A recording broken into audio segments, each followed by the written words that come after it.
Thank you, Oliver, and good morning from me to all of you. My name indeed is Mikko Hypponen, and we will be speaking about the big picture, speaking about why are we still having all these problems? How come we can't solve these issues? How come we can't understand the enemy better? How come after 20 years, or actually now 21 years of working in this industry, I'm today busier than ever before. When I started analyzing viruses in 1991, it felt like it's going to pass. It felt like, we're going to get rid of these problems. We're going to fix our systems. At the time, the viruses that I was analyzing, viruses like Stoned and Jerusalem and so on, actually, there was a stoned version called Stoned Flame, which I just remembered, which is interesting because Flame, of course, is a name for another malware, which we are all excited about, I'm sure. But there was a virus called Stoned Flame in around 1992. And back then, they were also always infecting these 8-bit or 16-bit operating systems, like Apple IIs and MS-DOS and so on. And these systems were very simple, very rudimentary, and it seemed obvious that we will be able to fix these systems. And eventually we will have better systems, better secured, and these won't be a problem. And then we got 32-bit operating systems, 64-bit operating systems, and we're still here. We're still fighting malware today. We're still finding vulnerabilities, we're still finding exploits. And people keep asking me about how come we can't fix these, especially people who are like financial people or managers who don't really understand why we have vulnerabilities. Like, why can't we get rid of vulnerabilities? And the way I typically explain it to them is that, well, these vulnerabilities, they're just bugs. They're just bugs, problems. People write these programs and people make mistakes. And of course, these people remember that bugs used to mean that your system crashed, or your program crashed, or your computer crashed. They'll remember using Microsoft Office, let's say Microsoft Word with Windows 3, and it would crash and they would lose their document. That's what bugs used to mean. But then along came this internet thingy and this web thingy, and today the very same bugs, very, very similar bugs, don't just mean that your application crashes and you lose your document, or your computer crashes and you have to reboot. Now, because we are online, those very same bugs mean that potentially the system could be taken over. And sort of you can see a light bulb going off top of their head. So it's just human problem. It's the coders making mistakes, and we'll never be able to fix the coders. But we are seeing some improvement, and the one that I'd like to highlight is Apple. No, we all know OS X has its issues. In fact, it now has more malware than ever before. But let's look at iOS.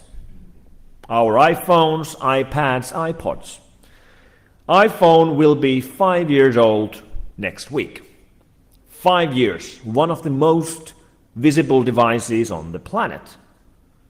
5 years, during which time it's been one of the most popular smartphones on the planet. Right now, Apple iPhones are number 3 after Symbian-based devices and Android-based devices, or actually I should say Android-based devices and Symbian-based devices when you look at smartphones globally. So there's no lack of these devices, and lots of people have been looking at them, trying to figure out ways to own them. Yet, 5 years later, the amount of real, in the wild malware for iPhone is 0. Not a single one. Yes, we've seen proof of concepts. Yes, we've seen Charlie Miller's demos. That's not a real in the wild malware. Yes, we've seen FlexiSpy. Yes, we've seen malware for jailbroken iPhones. But those are for jailbroken iPhones. For real, unmodified iPhones, 5 years have gone by and nothing has happened. And that is a great achievement. We really should give credit to Apple for a job well done. And this, of course, has a lot to do with the App Store model and a lot to do with the restrictions they've built in place, golden handcuffs, you might say. But the fact remains, they are without malware. It's not going to last forever, but that's the situation right now. So who's this guy? Anybody? Einstein, Albert Einstein. It's a great photo. He's having fun with his bicycle. And there's something blowing up in the background.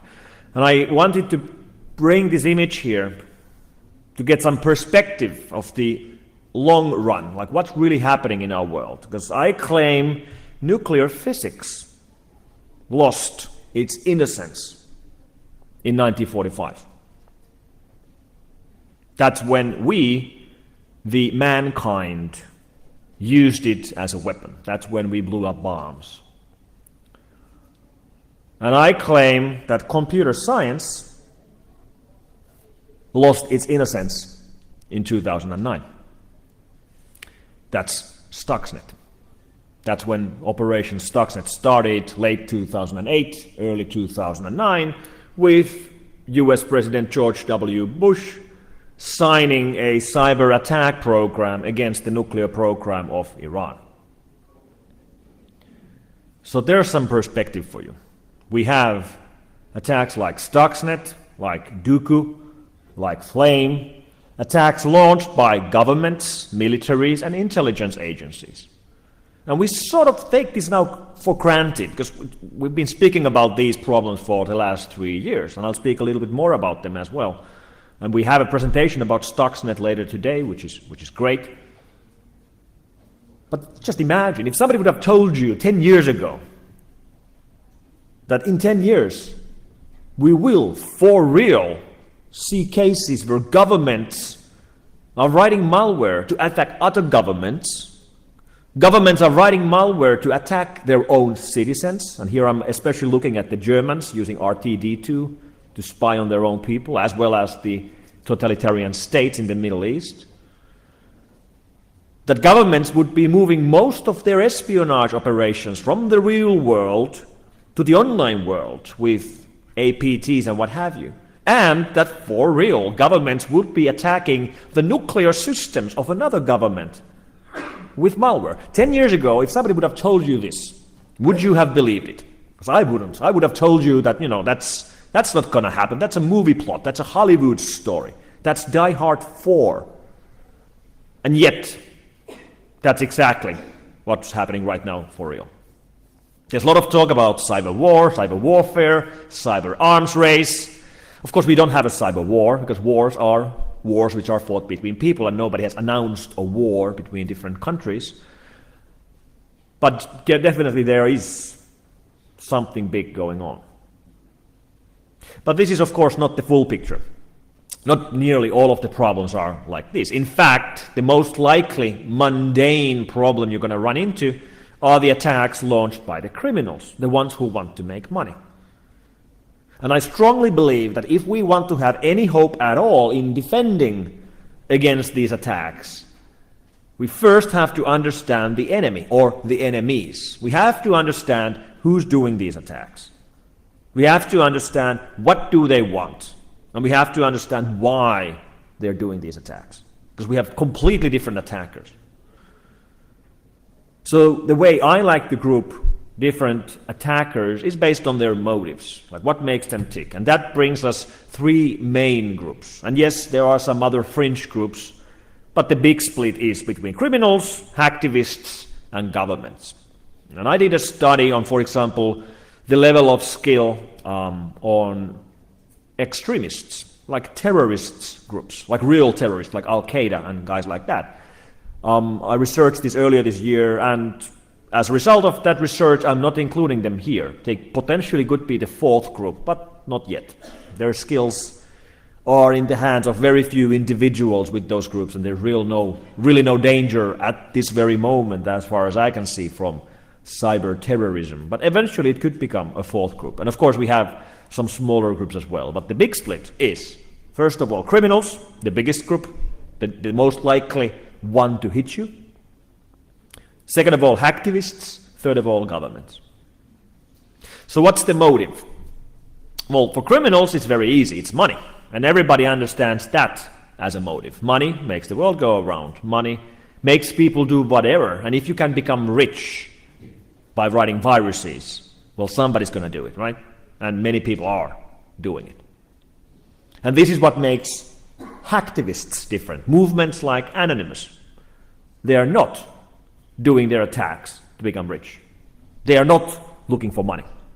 That's the difference. They want to do something else. They want to send a message, they want to protest, or they just do it for the lulz. And we have cases where hacktivists have been breaking into places trying to send a message or trying to protest, and then they stumble upon something valuable. And then they become greedy. And then they start stealing for their own benefit. And in that case, we simply move them from the group of hacktivists to the group of criminals. Now they just became criminals. They're no longer hacktivists. And companies get targeted because they do stupid stuff.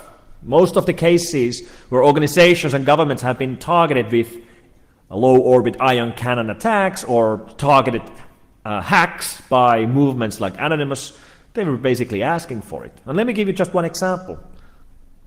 Let's compare Sony to Apple. I already gave nice words about Apple, and I'm not an Apple fanboy by any means, but let's compare what happened when George Hotz hacked Sony and when Comex hacked Apple. And here I don't mean hack into, I mean hack systems built by them. George Hotz wanted to run his own programs on his very own PlayStation 3. So he rooted his PlayStation 3 so he could run his own program. What did Sony do? Sony sued him. What happened? People got angry for a very good reason. As an end result, Sony was hacked, the last time I looked, 37 times. Right? And then the very same thing. Comex wanted to run his own programs on his own iPhone. So he jailbroke his iPhone. What did Apple do? They didn't sue him. Instead, they hired him. Comex is now working for Apple. Good move. Apple has not been hacked 37 times. Instead, Comex is now on their payroll, which means he's no longer making new versions of his jailbreaks, and he's now inside Apple telling the Apple people how to fix these things, how to make it harder to break the security models of Apple. Good move. And then we have the third group, the governments, which is completely different. And now you can sort of see how it's hopeless to even try to defend against these attacks with the same model, because we have completely different attackers with completely different motives. The things you do to try to secure your systems against a criminal attacker are completely different from the ones you try to do if you want to defend against a governmental attacker. Plus, criminals want to target pretty much anybody. They just want money. Governments are not going to target you unless you're interesting. Flame is not going to hit you if you are a normal private citizen. It's not going to hit your company if you are a local pizza place. You don't have to worry about Stuxnet or Flame ever because you're not interesting. You do have to worry about them if you are a government employee for a Middle Eastern government or if you work for the nuclear program of Iran. That's completely different. So let me give you a couple of examples of what's happening in the criminal world. The mechanisms these guys used to make money, well, they started from the botnets, which were used to send spam. Then we got into credit card theft, most of these stolen with keyloggers from infected Windows computers. Then we got into banking Trojans, which will inject extra transactions from an infected Windows computer while you're doing banking. And I keep repeating Windows because almost all of these are Windows computer issues. Couple of mugshots just to put us into perspective. That's Mr. Alex Maksakov in the white jacket in the courthouse of a small city in southeastern Russia with two of his partners in crime after running denial of service networks with botnets they've built to ask for ransom from companies which websites they were taking down. He's one of the guys behind the Goopface worm against Facebook platform. This is Igor, arrested 2 months ago in Moscow for running the Carburb operation. Don't remember his guy's name, but he's in Bucharest in Romania. And this is Vladimir Chachin from the city of Tartu in Estonia.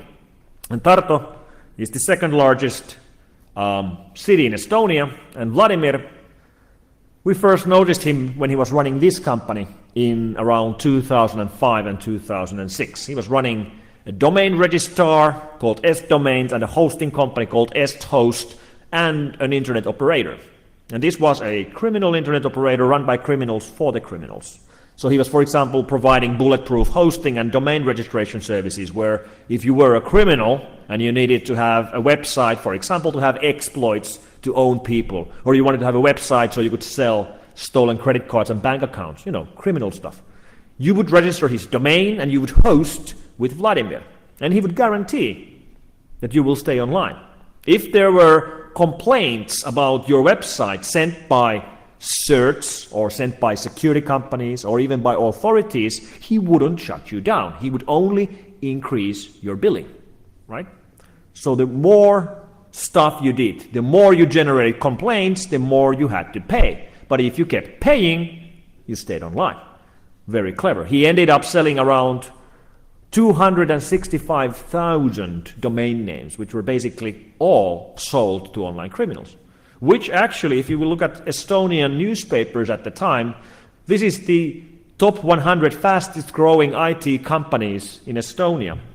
And on number one on the list is a company called Rove Digital Oy, which is run by Vladimir. So it's really easy to grow really fast if your business is cybercrime. But this did end when, in December, this bus parked outside of the street address Lau 6 Tartu in Estonia, which was the headquarters for Rove company Vladimir was running. This bus is the forensics bus of the Central Criminal Police of Estonia. And this is the Estonian police carrying out a router, which was the router for an operation we now know as DNS Changer, aka Operation Ghost Click. And this is the reason why in 2 weeks or 2.5 weeks, on the 9th of July, around 100,000 computers around the world will go dark, because the DNS Changer, DNS infrastructure will be shut down because the FBI court order, which has kept them running the operation even after this operation was shut down, the court order will expire and the DNS network for these infected machines will be shut down. It's right now being run by Paul Vixi from ISC. He's going to switch off the router and these machines will go offline. Another example I wanted to highlight is that there's quite a bit of these guys operating surprisingly out in the open. Yes, sure, some of them go to the deep web, to .onion sites in the Tor network or to IP2 web or to Freenet, but many of them are in completely open forums, in IRCs, in web chats, and in YouTube. And here's this one guy called Kvabo. Let me run a video he has on his site.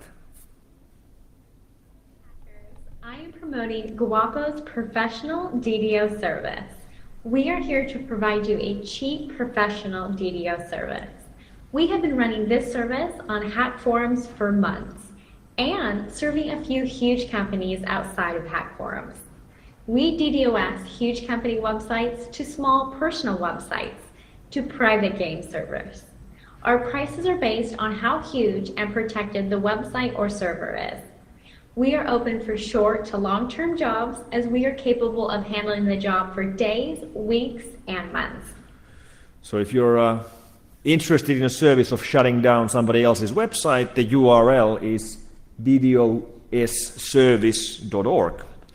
And I found this channel had like 4 videos, a couple of these ads, and then there was this one video where Guapo himself, as far as we can tell, is counting his proceeds from his criminal online operations.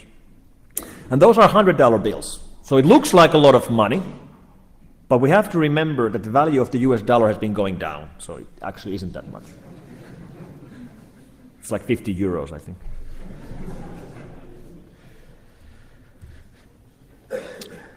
One problem in particular, which has been growing just over the last months, are ransom Trojans. And ransom Trojans are, from the point of view of the victim, a really shitty problem, because if you get hit by a credit card theft, it's fairly transient. You will notice that there were extra charges on your credit card bill, and then you just call the bank or you call the credit card company and you complain, and they will refund you.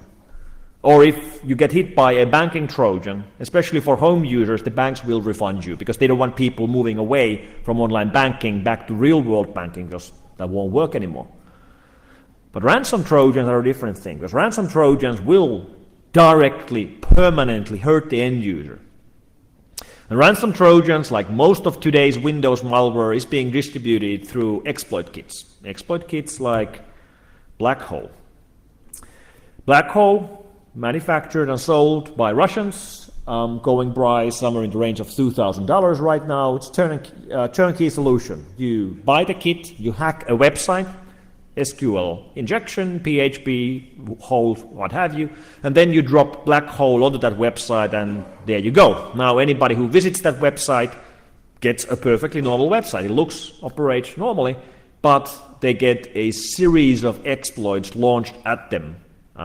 And these exploits try to find a way in. They iterate through your operating systems, through your browsers, through your plugins, through your add-ons, and if you have anything which is unpatched or out of date, they will launch an exploit against that. And what you see here, I mean, this is the admin interface for Black Hole. This is what the administrators or the criminals see, statistics on who has been visiting the website with what system and what operating system and how many of them were infected. And the one thing that I find especially interesting in this user interface for the criminals is that they have enough guys buying Black Hole and using it for criminal purposes that it's actually worth their while to run ads on the interface which is only seen by the criminals. So they have an ad network built into Black Hole where they can just show ads for the guys who are running it for criminal purposes. So this is a typical interface. This was found from a server which was running in Denmark, and as you can see from the statistics here, most of the visitors on this Danish website were infected because they had an out-of-date version of Java. Java, 83% of the infected users were running Java.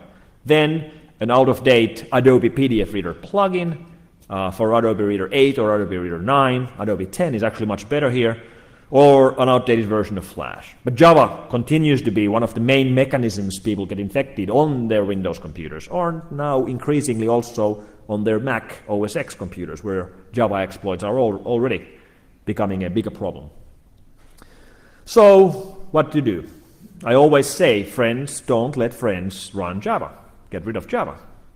That's what I recommend. I've gotten rid of Java almost 3 years ago, and I haven't looked back. And now, there are some caveats here. I know some of you have to run Java applications. That's okay. I'm talking about Java applets. In fact, I'm talking about the Java plugin in the browser. Drop the plugin from the browser. You won't miss it. Or if you miss it, if you have, I know some online banks, for example, run Java, or there are some internal intra applications which require Java. All right, then have a separate browser just for that. Have, I don't know, Firefox, which has the Java plugin, and you only use it for the sites which need Java, the 2 or 3 sites that do. And for everything else, you use another browser. So which browser to use? Depends. If we look at how big percentage of Chrome users get owned, just looking at real statistics from an interface of Black Hole, you can see that Chrome, in practice, in the real world, is actually much more secure than Firefox or IE. And this probably is one of the reasons why Chrome is the most common browser on the planet. If it's not yet, it's going to be very soon, which is great, because IE was the #1 browser for almost 15 years. The downside, of course, is that Chrome is done by Google, and by using Chrome, you are selling your soul to Google, and that is a bad thing. Chrome, Google is the big brother, and there's not much we can do about it, because it's really, really hard to try to avoid Google.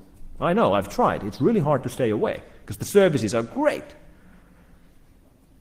And you just stop and think about it for a moment. Think about Google. Think about their infrastructure. Think about their data centers. Now, we run significant data centers ourselves for F-Secure. We have data centers around the world because we process somewhere in the range of 70,000 to 100,000 sample submissions every day. And processing here means we do cross-referencing, we run them, we throw them into sand nets, we execute them, we scan them with all possible antivirus scanners on the planet. So intensive stuff. We have sizable infrastructure. But that's nothing when you compare it to the infrastructure of Google. Just think about the search engine. Think about Google Maps. Think about YouTube. Just for a moment, think about YouTube. I once took the time to start going through the DNS namespace of youtube.com, and I found somewhere in the range of 80,000 hosts, most of them cache servers in their namespace. They have just ridiculous amount of hardware to run YouTube, and that's just one of their services. So obviously it's a very, very, very expensive operation to run the data centers for Google. All right, so how much do the Google services cost? How much do you pay? How much do you pay for Google.com or YouTube or Google Maps? Nothing, it's free. All right, that's an interesting combination. A very expensive service to run, which is completely free. And then you look at Google's profits, and their profits are billions every quarter. And that's a funny combination. A very expensive service to run, which is free, and it's very profitable. Which sort of explains to us just how valuable profiling us is. And you could say exactly the same things about Facebook. And it's sort of funny that 10 years ago, we were worried about Microsoft. We were worried about Microsoft 10 years ago. Microsoft is the big brother, and we can't trust Microsoft, and Microsoft is the evil thing. I don't think anybody is worried about Microsoft anymore, right? It's Google and Facebook we should be worried about today. So you get hit by a black hole, your Windows computer is owned, you boot up Windows, and the next time you boot it up, well, it boots up, but your wallpaper has been changed. Your wallpaper in Windows has been changed to a wallpaper which explains to you that all your personal files have been encrypted with RSA 1024 with a unique key, and this includes all of your documents, all of your files, all of your images. And if you want to get your files back, please read the howtodecrypt.txt.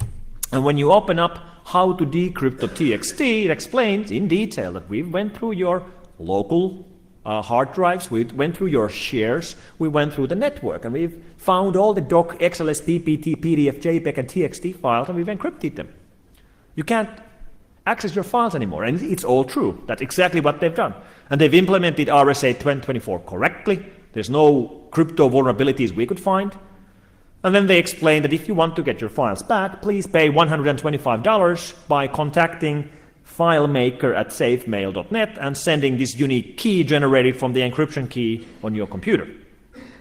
And when you contact them and you email them, they're very responsive.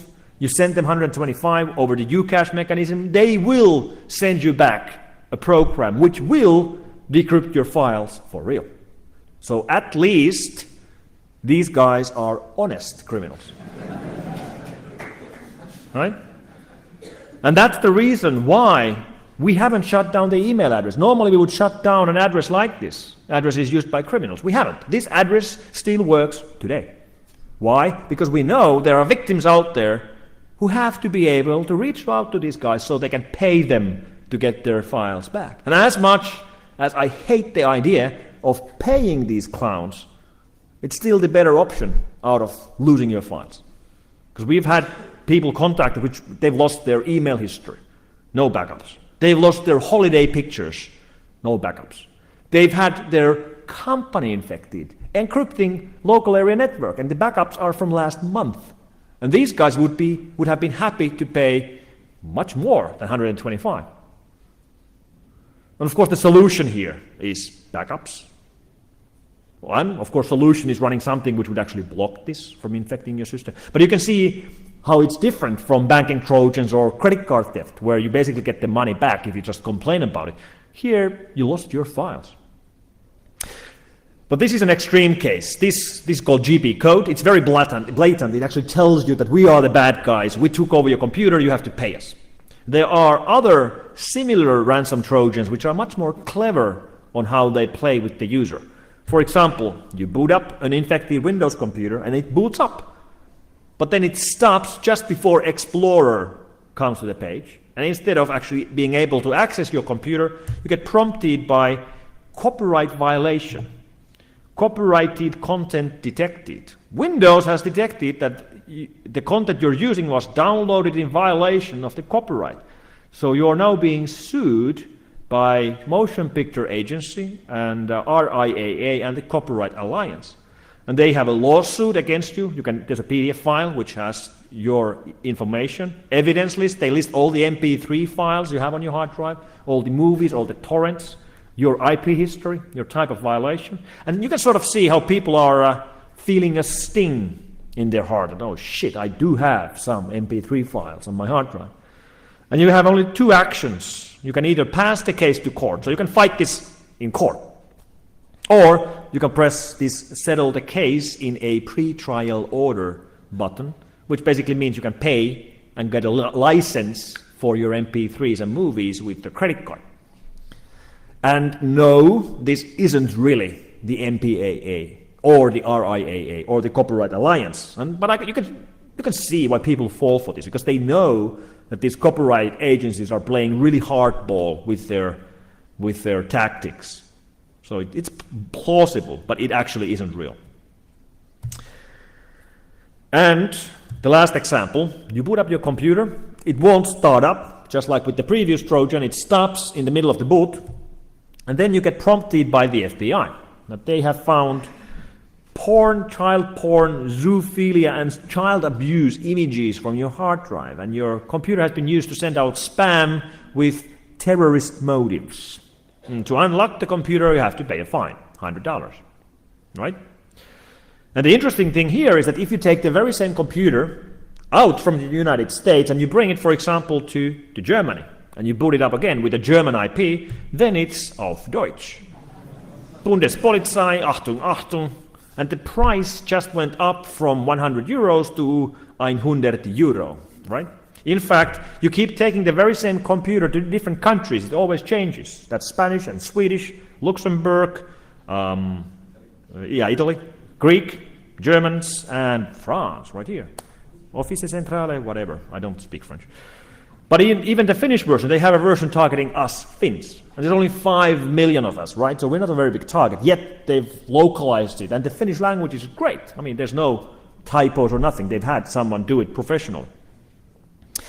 And I have to highlight the fact that if you really, as an online criminal, if you really want to make 100% sure that the global law enforcement will go hunting after you, this is the way to do it, right?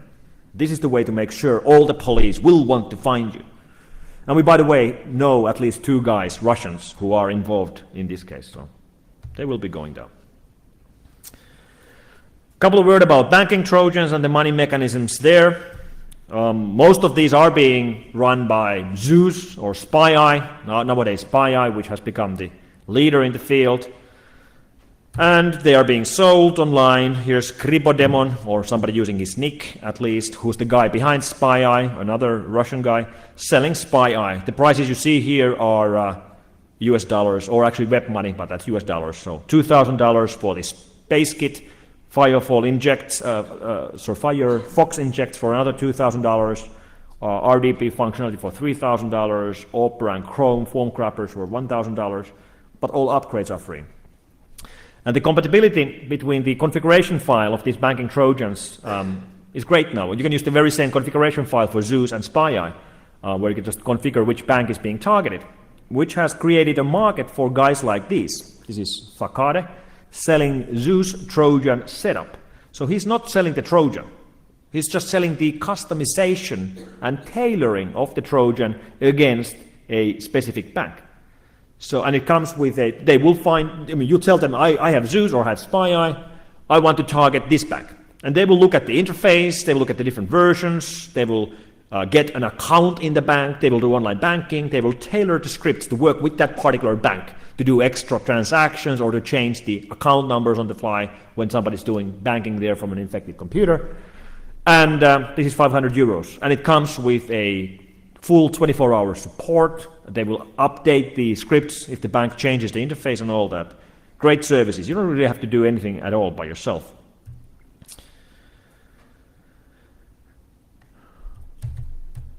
But let's skip and speak about governmental attacks. Now, like I said in the beginning, it's quite surprising that it has come to this. Yes, Stuxnet, Flame, and Duku are clear examples of this, But even the cases that we've seen elsewhere are pretty remarkable, like the fact that Iran wanted to spy on their own citizens.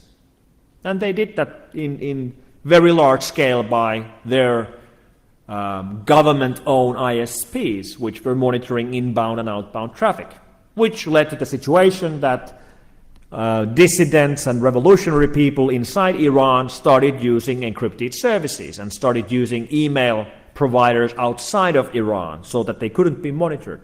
Services like Hushmail or services like just Gmail, because Gmail is always SSL encrypted and it's outside of Iran. And once that happens, Iran can't monitor the traffic of these dissidents because they can still intercept the traffic, but it's SSL encrypted. And they can't set up a fake copy of Gmail inside Iran or a proxy for Gmail inside Iran to trap the traffic because it's SSL encrypted and the SSL certificate would fail. And Iran, as a country, can't issue a fake certificate for Gmail. Why? Because Iran doesn't have a CA. Why doesn't Iran have a certificate authority? Because we, the rest of the world, we haven't trusted them enough to give them a CA. So what did they do? Well, they hacked a CA in the Netherlands, DigiNotar, generated 26 rogue certificates, including a SSL certificate for gmail.com, hotmail.com, live.com, facebook.com, skype.com, hushmail.com, and now they were able to set up a local proxy or a local copy of these services inside Iran, install a fake certificate there, and now it would look perfect. Because these were now trusted certificates issued by a DigiNotar, which was supported by all the browsers in the world. You really wouldn't be able to tell that it wasn't really Gmail. You really would have to go and inspect the certificate chain, which very few people do. In fact, they were able to do this, we think, for at least 2 months until one guy looked at the certificate chains and started wondering that it's kind of weird that Google has gotten their certificate from a company in the Netherlands.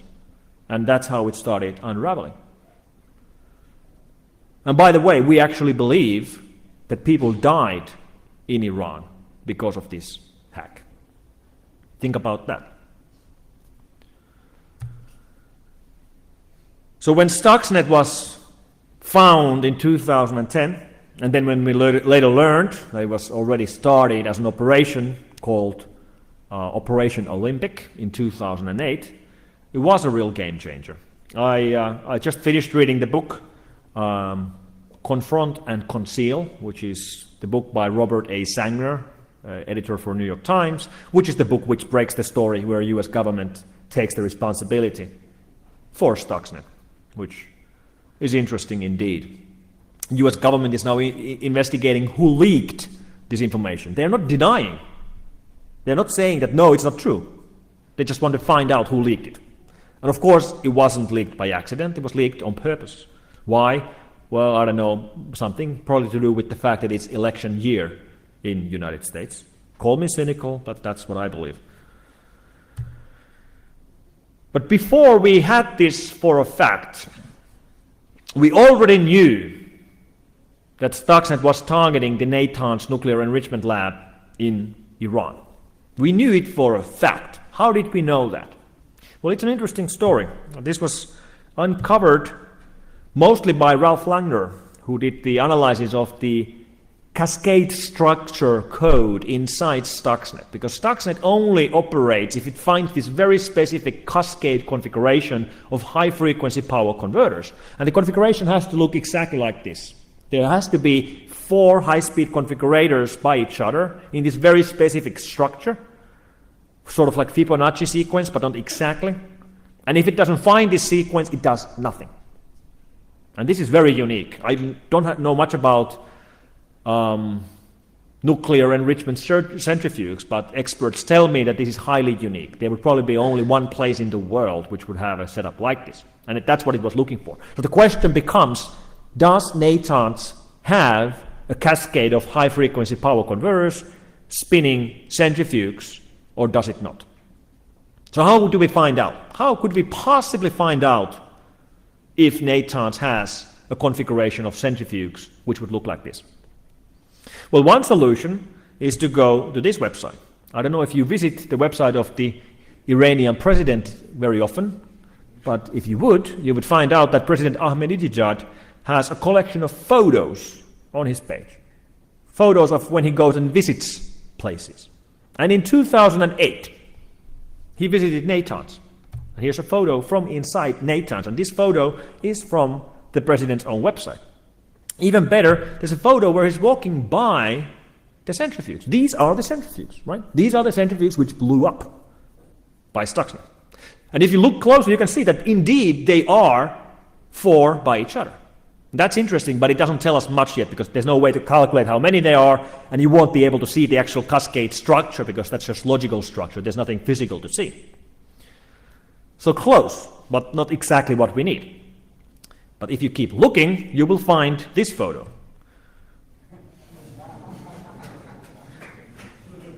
And these photos are taken with a Canon EOS DSLR, which means they've actually posted the original images, full resolution images on the website, which means you can actually zoom in. And if you change the coloring values here, that's actually what's on the screen. And then when you compare the sequence, you'll see that it's an exact match to what's inside Stuxnet. Can you believe that? We know it was Natanz based on the photos leaked by the official website of the president of Iran. Quite remarkable. And by the way, the picture is still there. I just checked it last week. It's still there 4 years later.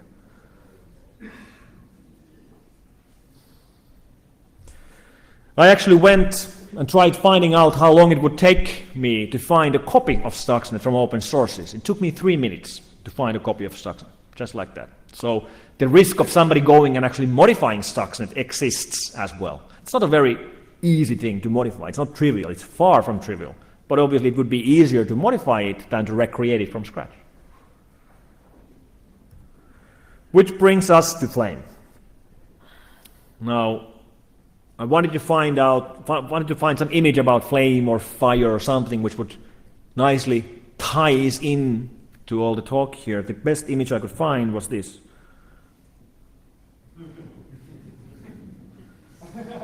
That's solid advice. Keep that in mind. If there's a fire here, first go to the outside. 10 tweet. So, not the other way around. So I was contacted 3 weeks ago by Iran. I got an email from the Iranian CERT explaining that they've had this weird problem and now they're reaching out to Western security companies. And this is not normal. We don't normally get emails from Iran. We don't have much of a customer base there at all. And as we now know, most of the infections were in Iran or in Sudan or Syria or Libya or other Middle Eastern countries. And even there, the amounts were very small. We're talking about a few hundred computers in the whole world, right? Very, very targeted. That's the actual main files, or that's the ones we initially found. We found more since then. It's sort of like a puzzle where we are missing some of the pieces. But what do we know about it?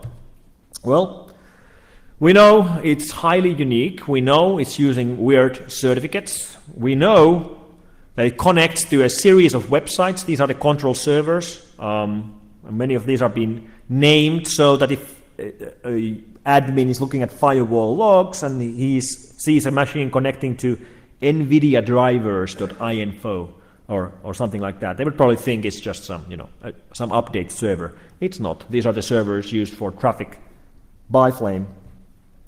So we know it's huge, but that by itself means nothing, right? It is big, and it's almost all of it is code as well, 10 megabytes or so. It has a keylogger, so it collects your password, takes screenshots of your screen. That's not really unusual. Then it has built-in libraries for SSH, NSSL, and Lua, and SQLite. It has an SQLite database built in, which we've never seen before in any malware. And it uses that to collect documents. It goes through your local hard drive, through your Dropbox shares, and through the local area network. And in typical organization from the local area network, it would find tens of thousands of documents like doc, XLS, PPT, and AutoCAD files. It's also searching for AutoCAD. So it couldn't possibly steal them all. There's way too much in a typical network. So instead, it has this system called iFilter, which goes through the files and takes excerpts, like a couple of sentences from each, one sheet from each Excel file, and puts them into the local SQLite database and then sends it out through these NVIDIA drivers.info and other services. And then the attackers can look at the data which was collected and pinpoint, well, that's interesting, take that file and that file and that file, collect more files like these. It's sort of a back and forth service. Very interesting. It also looks through your JPEG files and gets the GPS coordinates from every single JPEG file on your hard drive and in the network. So it knows where the people are moving, where they're taking photos. Then it sees if there are any phones paired over Bluetooth to the infected Windows computer. If there is a phone, it will connect to the phone over Bluetooth. It supports iPhone, Android, and Nokia. And then it collects the address book from the phone over Bluetooth, puts it into the local SQLite database, and sends it out. And it's able to send out information even if it's a high security environment and there is no internet connectivity. It does this by infecting USB sticks that are used in the computers and copying the SQLite database on those USB sticks. So when that USB stick is taken out from the computer and somebody brings it home or takes it to a customer and puts it in a computer which does have internet connectivity, then it's going to send out the information. And even better, it gets back the instructions from the operators and puts them back on the USB stick, which are then brought back to the network. So they can still pinpoint the data collection, even if there is no internet connectivity, even if it's a high security, let's say, military network. Now we know it's connected to Stuxnet because one sample of Stuxnet from 2009 has one module, which is from Flame. So we know it's the same guys, which means we know it's the Americans, maybe with the Israelis. And then we learned that it replicates within the local area network by spoofing Microsoft updates. It does this by repurposing a Microsoft Terminal Server license certificate, which would be enough to get it working under XP, but not enough to get it working under Vista and Windows 7. So they actually took the certificate, dropped some critical extensions from the certificate, which means the certificate was now invalid. It didn't match the certificate link back to Microsoft root. So they forged it by giving it a MD5. It has the same MD5 hash as the original certificate, which is impossible, except it isn't, but if you do an MD5 hash collision. And MD5 hash collisions are a known attack, except they didn't use the known attack. They came up with a completely new, novel way of doing it, which has never been seen before. And if you look at the mailing list of cryptographic experts, they're also excited. Oh my God, somebody found this really cool way. It's going to advance our science by years. It's excellent. And you are sort of wondering, like, who in the world has expertise like this? And even if they came up with this novel way of doing this MD5 hash collision, they still would require a supercomputer to actually do it, and they would still have to do it with a time window of 1 millisecond.